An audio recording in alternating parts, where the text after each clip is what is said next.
New York. Today, the name conjures images of skyscrapers scraping the sky, Wall Street power, and a city that never sleeps. But peel back the neon lights and the Broadway glitz, and you'll find a history far darker, stranger, and bloodier than most would dare to imagine.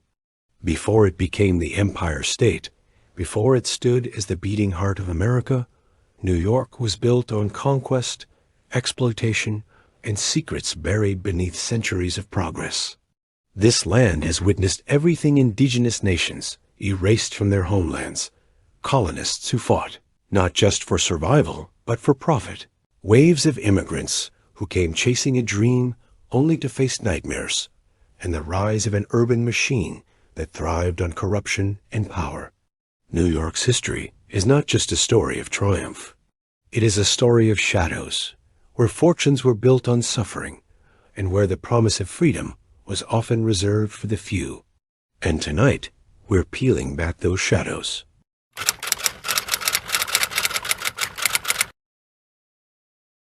The question is simple. Who really owns the story of New York? Was it the land of the Lenape people, who lived here for thousands of years before a Dutch ship ever touched its shores? Was it the Dutch traders who planted their colony of New Amsterdam, driven by the lure of furs and commerce? Or was it the English crown, who seized the territory in blood and renamed it after the Duke of York? From the very beginning, New York was contested ground, a prize fought over not just with weapons, but with money, deception, and betrayal. The city was founded on deals that would echo across centuries, starting with one of history's most infamous transactions, the so-called purchase of Manhattan.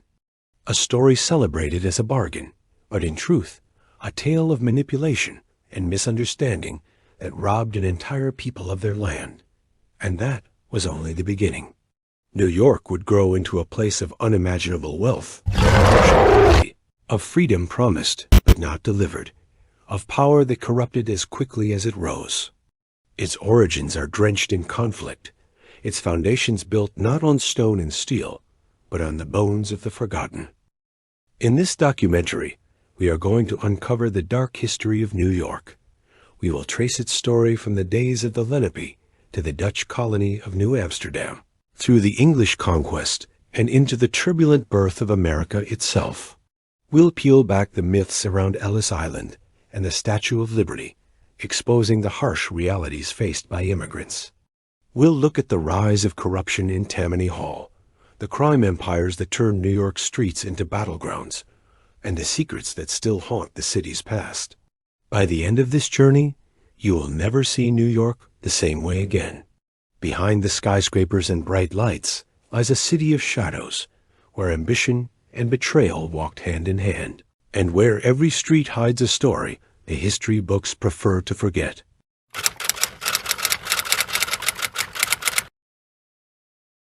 The story most people think they know goes something like this. In 1626, Dutch colonists purchased the island of Manhattan from the Lenape people for a handful of trinkets worth about $24.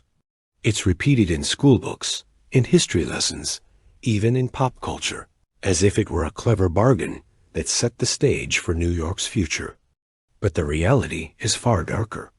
The so-called deal was not a clean exchange of land ownership, because the very concept of land ownership, as Europeans understood, it was alien to the Lenape. To them, land was sacred, communal, something you lived with, not something you sold. What the Dutch viewed as a permanent acquisition, the Lenape may have seen as a temporary sharing of use. Two completely different worldviews colliding, and only one of them would prevail. This wasn't a bargain. It was the beginning of a slow theft. Within decades, the Lenape would be pushed further and further away from the island they had lived on for thousands of years. Disease, brought by the colonists, tore through their communities. Violence erupted as Dutch expansion continued. By the mid-17th century, the Lenape were not just displaced, but decimated, erased from the land that had been their home since time immemorial. And yet, history remembers this moment not as a tragedy, but as a witty footnote, a cheap deal that became a cornerstone of New York's legend. That distortion of truth is a theme that would haunt the city again and again. Stories rewritten by those in power, while the voices of the powerless faded into silence. The tale of Manhattan's purchase is not just the origin of New York, it is a warning. From the very start, this city's story was told through the lens of conquest and deception. The lights of the future would always be built on the shadows of the past.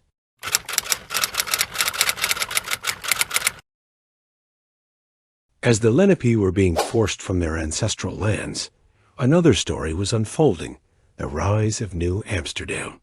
To many, it sounded like an opportunity, a fresh start in the so-called New World. But the Dutch didn't come here to build freedom.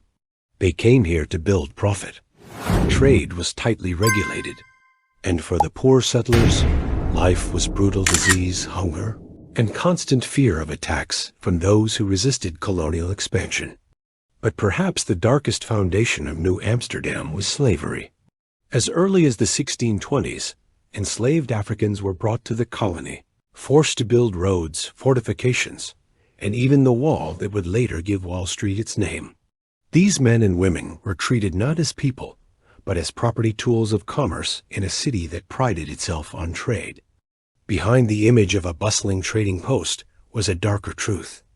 New Amsterdam was a colony designed for control, where wealth flowed upward and suffering flowed downward. The streets that would one day become New York's financial district were paved not just with ambition, but with blood. And then, in 1664, everything changed. The English arrived with their warships, ready to seize the colony. Without firing a shot, the Dutch surrendered. New Amsterdam was gone, and in its place, New York was born, a city named after the Duke of York, a man deeply involved in the Atlantic slave trade. From its very birth, New York carried within it a contradiction, a city that promised opportunity but delivered oppression.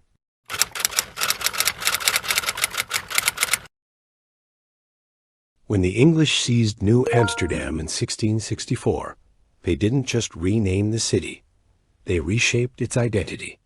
Under the rule of the Duke of York, later King James, the second New York became a royal possession, managed not for its people, but for the crown's profit. The English expanded slavery, bringing in more enslaved Africans to fuel the colony's growth. By the early 1700s, New York had one of the largest populations of enslaved people in the northern colonies. They built homes, cleared land, and worked in brutal conditions that enriched wealthy merchants. Yet in the history books, their suffering was often reduced to a footnote. But oppression breeds resistance. In 1712, New York witnessed one of the earliest and bloodiest slave revolts in American history. A group of enslaved Africans set fire to a building and attacked those who came to put it out. The uprising was swiftly crushed. Dozens were executed in horrific fashion, burned alive, hanged, tortured. The city responded not with reflection, but with harsher laws, tightening the chains of bondage even further. And while the poor and enslaved lived in misery, the elite thrived. Corruption was rampant. Wealthy families controlled land and commerce, while ordinary colonists struggled to survive. The divide between rich and poor was not just economic, it was visible in every street, every transaction, every brutal punishment carried out in public squares. New York, even then, was a city of extremes, a place where immense wealth and crushing poverty stood side by side, where freedom was promised to some and denied to many, where power was concentrated in the hands of a few and the rest were left to fight over scraps. This was the New York that would enter the 18th century, a city already torn by inequality, already soaked in blood, and already haunted by secrets. And soon it would become a battleground, not just for its own people, but for the future of an entire nation.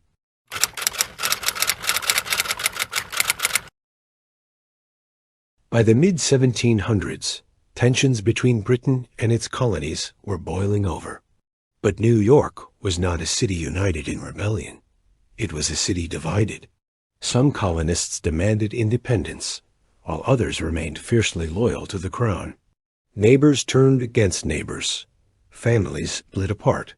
In many ways, New York was the front line of America's identity crisis. When the Revolution began, New York quickly became a prize that both sides desperately wanted.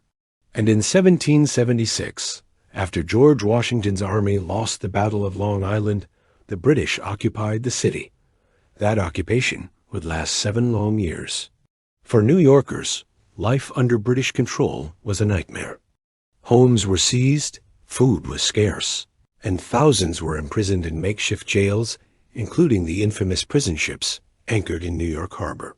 The conditions were horrific. Disease, starvation, and neglect killed more Americans on those ships than on the battlefield. The waters of the East River became a graveyard, holding the bones of patriots forgotten by history.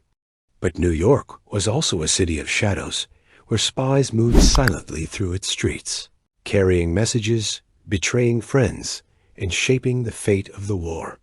The Culper spy ring operating in and around New York gathered intelligence for Washington, risking death with every letter smuggled out. The revolution here was not fought only with muskets, but with secrets. And yet, the city's divisions never healed. Loyalists, who had staked everything on Britain's victory, were left broken when the war ended. Many fled, their homes and lives shattered. Meanwhile, those who had endured under occupation carried scars emotional, physical, generational. New York did not emerge from the Revolution as a shining symbol of freedom. It emerged as a city traumatized, haunted by betrayal and loss, a place where the cost of liberty had been paid in blood and silence.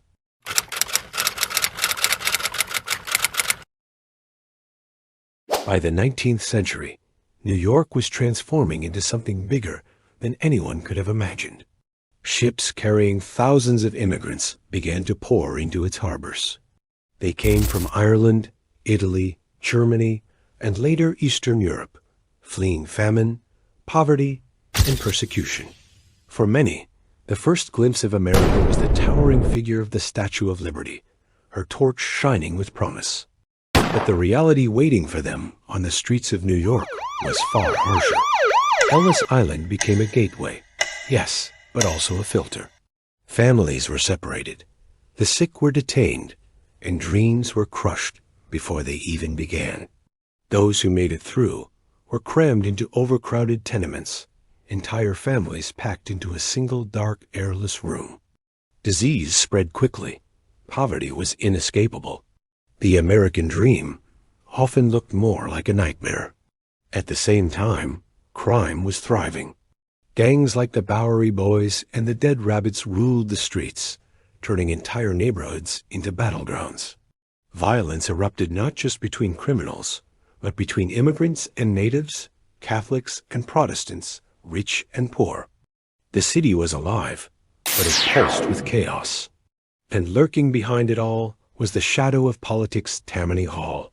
This infamous political machine controlled New York for decades, trading votes for favors, manipulating elections, and using corruption as a weapon. They promised to help immigrants, but in truth, they kept them dependent, ensuring that power always flowed back to the top. New York in the 19th century was a city of extremes. It was a beacon of hope, a place where millions came seeking freedom. But beneath the surface, it was built on exploitation, corruption, and a brutal hierarchy that left most struggling just to survive. The city was rising, but it was rising on unstable ground.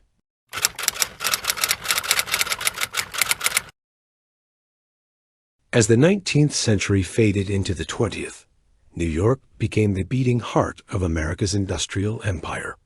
Railroads, factories, and banks transformed the city into a machine of unimaginable wealth.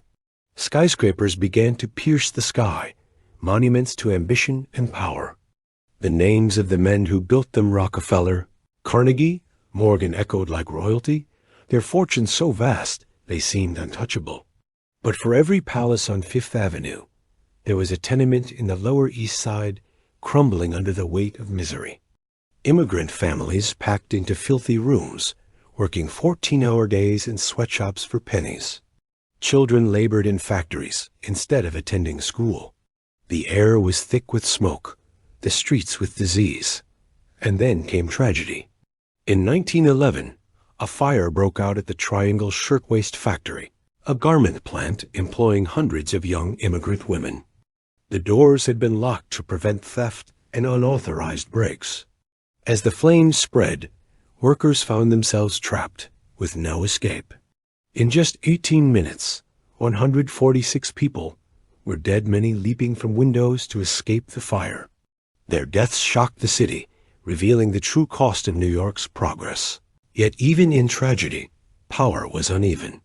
The factory owners were acquitted, walking free, while the families of the victims were left with grief and silence. The city mourned, but the machine kept turning. This was the essence of New York in the Gilded Age, a city where wealth reached heights never seen before, while suffering sank to unimaginable depths. A place where skyscrapers touched the clouds, but the foundations were built on the broken backs of the forgotten.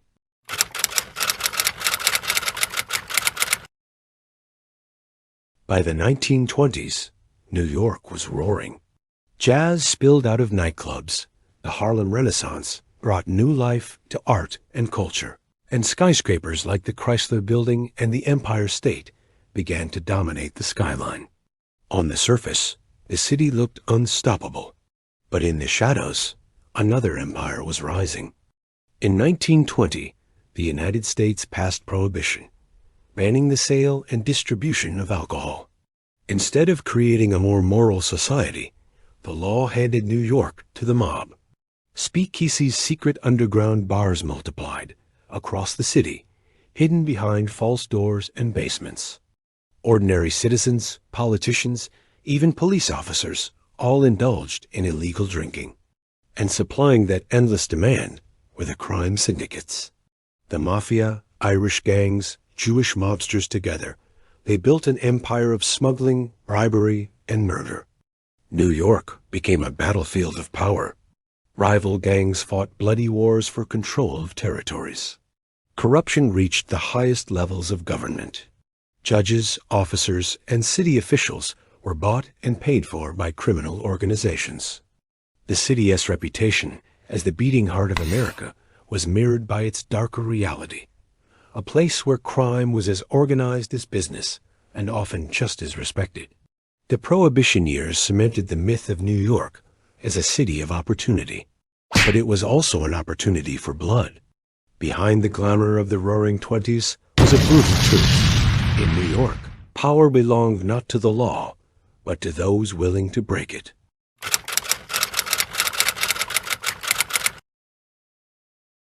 In 1929, the illusion of endless growth shattered overnight. The stock market crash sent shockwaves across America, but nowhere did the devastation cut deeper than in New York, the financial capital of the world. Wall Street, once a symbol of unstoppable power, became a graveyard of fortunes. Bankers, investors, and ordinary workers lost everything in a matter of days. Some, unable to face the ruin, leapt to their deaths from office windows. The streets of the financial district echoed with despair, a haunting reminder of how fragile wealth could be. For the working class, life spiraled into misery. Unemployment in New York soared past 25%. Bread lines stretched for blocks as men in worn-out suits waited hours just for a bowl of soup. Families were evicted from their homes, forced to build shantytowns in Central Park, bitterly nicknamed Hoovervilles after President Herbert Hoover. The city that once promised opportunity had become a place of hunger and humiliation. The glimmering skyscrapers now stood in stark contrast to the starving masses below, monuments to wealth that no longer existed. And yet, even in despair, New York revealed its contradictions. While some starved, others clung to extravagance, hosting lavish parties as though the world outside their doors wasn't crumbling. It was the darkest reflection of the city's soul, a place where extreme wealth and desperate poverty lived side by side, each ignoring the other's pain. The Great Depression didn't just break the economy. It broke trust, exposing the cracks in New York's foundation and reminding its people that the city's power was built on fragile ground.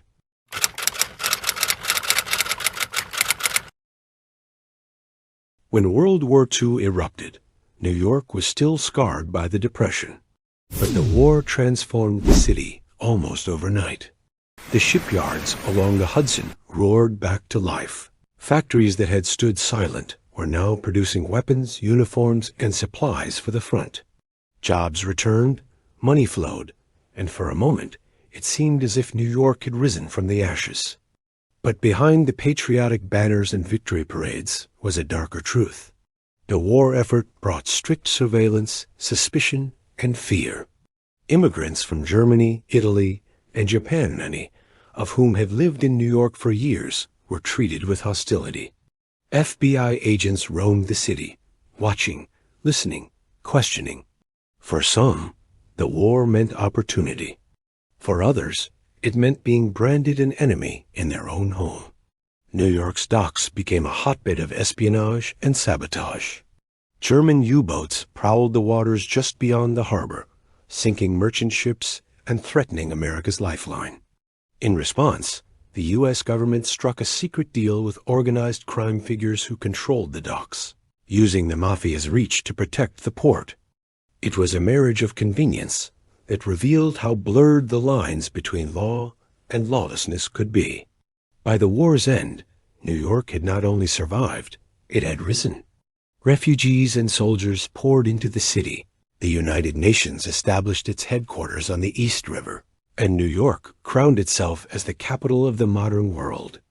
But power always casts shadows. The very city that became a beacon of global progress also became a hub of corruption, organized crime, and deepening inequality. The skyscrapers soared higher, but the cracks in the foundation were only widening.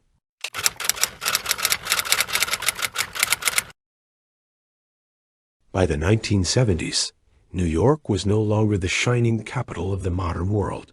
It was a city unraveling. Crime soared to unprecedented levels. Murders, robberies, and assaults filled the headlines.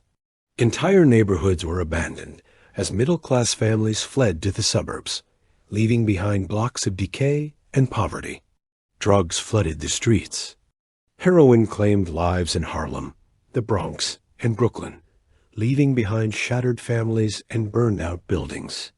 Gangs took control of neglected neighborhoods, turning them into war zones where violence was a daily reality. And then came the financial collapse. In 1975, New York City declared it was nearly bankrupt. Garbage piled up on sidewalks. Police and firefighters were laid off, and essential services broke down. The city that had once been the symbol of American power was now begging for federal aid. The darkness deepened in the summer of 1977. During a sweltering heat wave, a massive blackout plunged the city into chaos. In just 25 hours without power, looting and arson swept across New York. Stores were emptied, fires burned through blocks, and the thin line between order and anarchy collapsed. Adding to the terror was the shadow of the son of Sam, a serial killer who stalked the streets during the same period, preying on young couples and taunting police with chilling letters. Fear became a constant companion for New Yorkers, who felt trapped in a city that seemed cursed by violence.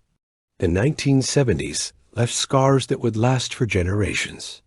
New York was more than a city in crisis. It was a city on the edge of destruction.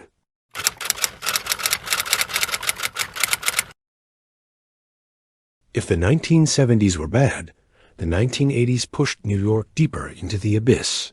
The city became the epicenter of the crack cocaine epidemic. Cheap, addictive, and devastating. Crack spread like wildfire through poor neighborhoods. Families were destroyed. Children grew up surrounded by violence, and entire communities were torn apart. The Bronx, once a thriving borough, became a symbol of urban collapse. Burned-out buildings lined the streets. Abandoned lots turned into breeding grounds for crime, and headlines declared, "The Bronx is burning." Homicide rates exploded. In 1990, New York recorded more than 2,200 murders, a staggering figure that made the city one of the most dangerous places in America. Gangs ruled entire blocks, and ordinary citizens lived in constant fear. But beyond the crime, there was something darker: despair. Many New Yorkers believed their city was finished, too far gone to save. The cultural capital of America had become a warning of what happens when a city collapses under its own weight. And yet, in the shadows of violence and decay, something was shifting. A new force was rising, one that would change the trajectory of New York forever.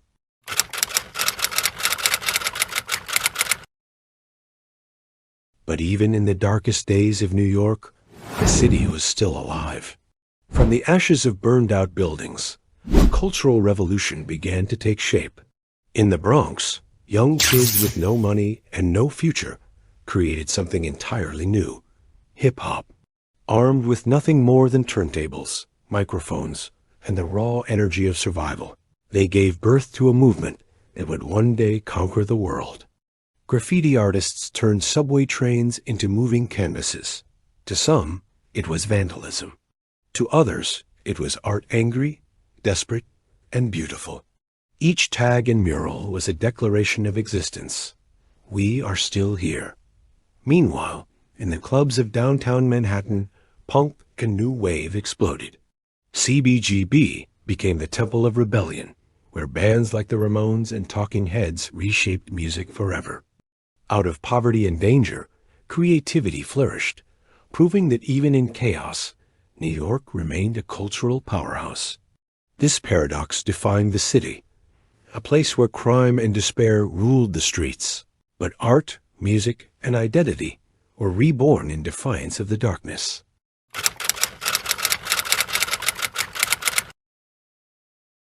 New York's story is not a straight line. It is a battlefield of rise and collapse, of brilliance and brutality. From the native peoples who first walked this land, to the Dutch colonists who built New Amsterdam, to the waves of immigrants who fought for survival in overcrowded slums, the city has always been defined by struggle. The Gilded Age gave New York its towers of wealth, but also its shadows of poverty. The 20th century crowned it as the capital of the modern world, yet dragged it through fire in the 1970s and 1980s, when the city nearly devoured itself in crime, drugs, and despair. And yet, New York did not die. Against all odds, it rose again, rebuilt, reimagined, and reborn.